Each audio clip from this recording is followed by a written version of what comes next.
திருப்பூர் மாவட்டம் பல்லடம் அருகே பள்ளி வாகனம் மோதி குழந்தை இறந்த விவகாரத்தில் பள்ளி நிர்வாகத்தை கண்டித்து உறவினர்கள் சாலை மறியலில் ஈடுபட்டிருக்கின்றனர். இது பற்றிய விவரங்களை செய்தியாளர் அருண்குமாரிடம் கேட்கலாம். அருண்குமார், முழு விவரங்கள் என்ன? அருண்குமார், வணக்கம். பல்லடத்தை அடுத்துள்ள பெத்தாம்பாளையம் ஏழுமலை நகரைச் சேர்ந்தவர் ராமர். அவருடைய மகன் சாய்சரன், வயது 6. இவர் கணபதிபாளையம் பகுதியில் உள்ள தனியார் பள்ளியில் யூகேஜி படித்து வருகிறார். நேற்று மாலை பள்ளி முடிந்ததும் பள்ளி பேருந்தில் இருந்து இறங்கி சாலையை கடக்கும் பொழுது அதே பள்ளி வாகனம் சக்கரம் மாட்டி உயிரிழந்தார்.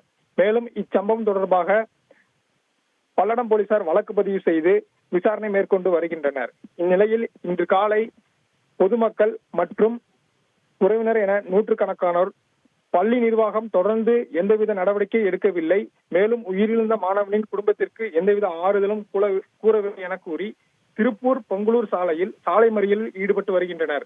மேலும் பல்லடம் போலீசார் தொடர்ந்து அவர்களிடம் சமரசம் பேசி வருகிறார்கள்.